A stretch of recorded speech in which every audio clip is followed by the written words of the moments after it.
है दोस्तों, आइए देखते हैं आज हम लोग क्लास ट्वेल्थ के पॉलिटिकल के कुछ प्रश्न। तो प्रथम प्रश्न है कि भारत के विभाजन के संबंध में निम्नलिखित में कौन कथन सही है। भारत का विभाजन द्विराष्ट्र सिद्धांत का परिणाम था।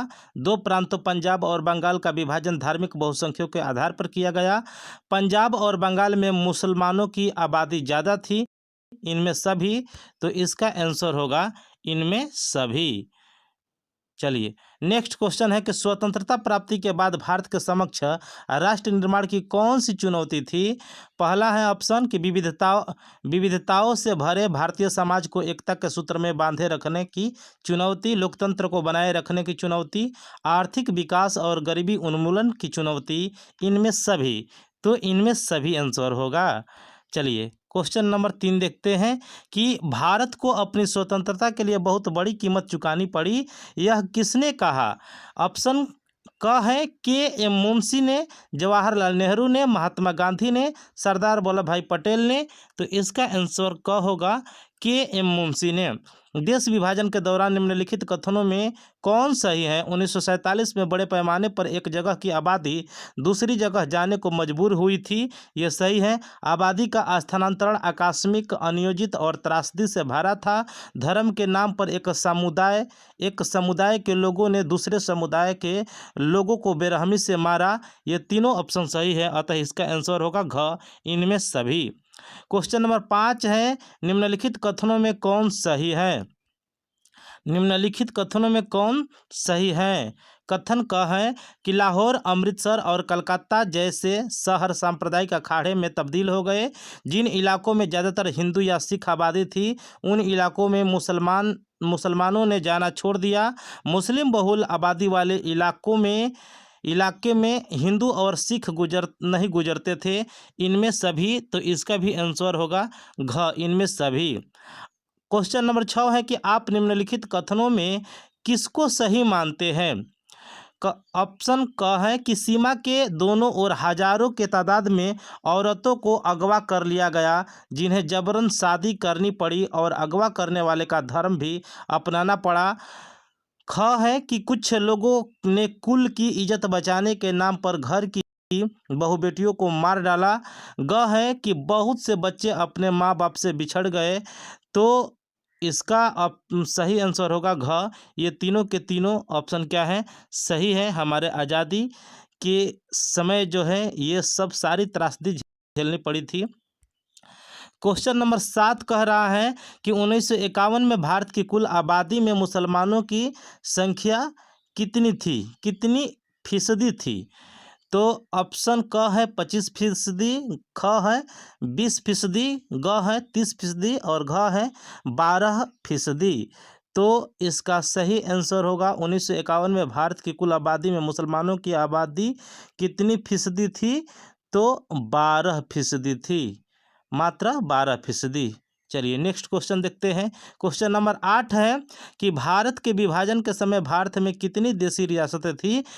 165, 250, 365, 565। तो इसका आंसर होगा 565। क्वेश्चन नंबर 9 है कि पाकिस्तान की स्वीकृति से शेष भारत संगठित और संयुक्त बन सकेगा, यह किसका कथन है। तो यह कथन है, ऑप्शन दिया है गोविंद बल्लभ पंत, जवाहरलाल नेहरू, महात्मा गांधी, सरदार के एम पारिकर। तो इसका आंसर होगा गोविंद बल्लभ पंत। क्वेश्चन नंबर 10 है कि राष्ट्र की किसी भी परिभाषा के अनुसार मुसलमान एक राष्ट्र है, अतः उनकी अपनी निवास भूमि तथा अपना प्रदेश होना चाहिए, यह किसने कहा था। ऑप्शन क है मोहम्मद अली जिन्ना, ख है प्रोफेसर जफरू हसन, ग है डॉक्टर जाकिर हुसैन, घ है इनमें कोई नहीं। तो इसका आंसर होगा मोहम्मद अली जिन्ना। क्वेश्चन नंबर 11 है कि सांप्रदायिक निर्णय की घोषणा किसने की थी। सांप्रदायिक निर्णय की घोषणा किसने की थी। ऑप्शन क है मोहम्मद अली जिन्ना ने, रैमजे मैकडोनाल्ड ने, लॉर्ड माउंटबेटन ने, जवाहरलाल नेहरू ने। तो इसका आंसर होगा ख, रैमजे मैकडोनाल्ड ने ये अंग्रेज थे, इन्होंने सांप्रदायिक निर्णय की घोषणा की। मुस्लिम लीग ने कब पाकिस्तान की मांग की? ऑप्शन क है 1940 में, 1928 में, 1919 में कि 1906 में। तो 12 का आंसर होगा क, 1940 में। क्वेश्चन नंबर 13 है कि वह कौन मुस्लिम बहुल इलाका था जो पाकिस्तान में जाना नहीं चाहता था लेकिन इसे ज़बरदस्ती पाकिस्तान में शामिल कर लिया गया? लाहौर, रावलपिंडी, पश्चिमोत्तर सीमा प्रांत, इनमें से कोई नहीं। तो इसका आंसर होगा पश्चिमोत्तर सीमा प्रांत। क्वेश्चन नंबर 14 है कि किनको सीमांत गांधी के नाम से पुकारा जाता है? क है महात्मा गांधी को, खान अब्दुल गफार खान को, इंदिरा गांधी को, जवाहरलाल नेहरू को। तो इसका आंसर होगा खान अब्दुल गफार खान को। क्वेश्चन नंबर 15 है कि वह कौन अतिवादी था जिसने महात्मा गांधी की हत्या की? नाथुराम विनायक गोडसे, सरदार भगत सिंह, सरदार करतार सिंह, इनमें से कोई नहीं। तो इसका आंसर होगा क, नाथुराम विनायक गोडसे। क्वेश्चन नंबर 16 है कि देशी रियासतों को भारतीय संघ में मिलाने में सबसे अधिक अहम भूमिका किसने निभाई? क सरदार वल्लभ भाई पटेल, जवाहरलाल नेहरू, बी.आर. अम्बेडकर, महात्मा गांधी। तो सरदार वल्लभ भाई पटेल, सरदार वल्लभ भाई पटेल। क्वेश्चन नंबर 17 है कि देश विभाजन के बाद किस रियासत का निजाम अपनी रियासत को आज़ाद रियासत का दर्जा देना चाहता था?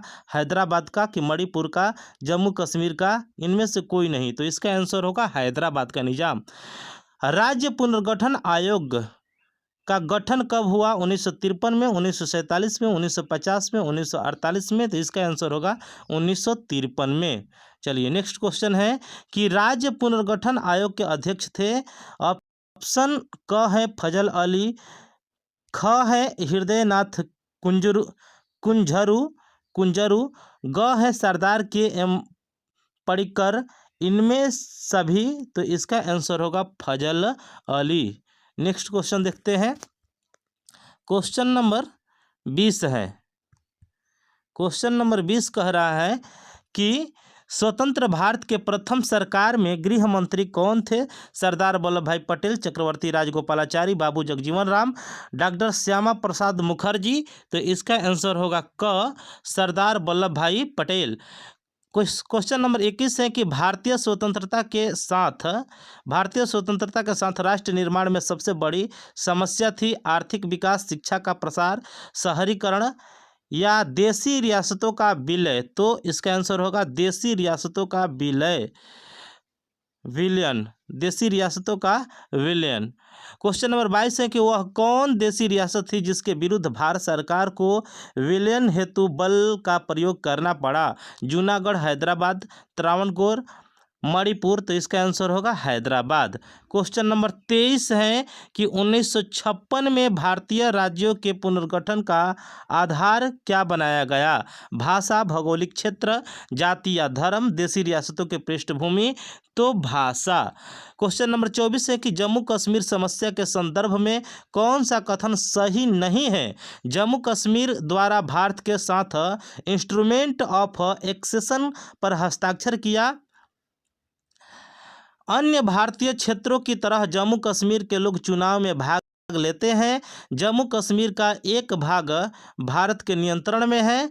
भारत सरकार द्वारा जम्मू कश्मीर में मानव अधिकार का हनन किया जाता है। तो ये सबको पता है कि यही आंसर होगा, क्योंकि जम्मू कश्मीर के संबंध में ये कथन सही नहीं है। भारत किसी का मानवाधिकार का हनन नहीं करता है। क्वेश्चन नंबर 25 है कि भारत के विभाजन का श्रेय किस गवर्नर जनरल को दिया जाता है? तो ऑप्शन क है कि लॉर्ड वायवेल को, लॉर्ड माउंटबेटन को, लॉर्ड कर्जन को, लॉर्ड लिनलिथगो को। तो इसका आंसर होगा लॉर्ड माउंटबेटन। क्वेश्चन नंबर 26 है कि भारतीय संघ के 29वें राज्य के रूप में तेलंगाना का जन्म कब हुआ? ऑप्शन क है 2 जून 2013, 2 जून 2014, 10 जुलाई 2014, 26 मई 2014। तो इसका आंसर होगा 2 जून 2014। भारतीय संघ में राज्यों की संख्या है 22, 25, 28, 29। तो इसका आंसर होगा 29। हालांकि वर्तमान में 28 ही हैं। चलिए, थैंक यू।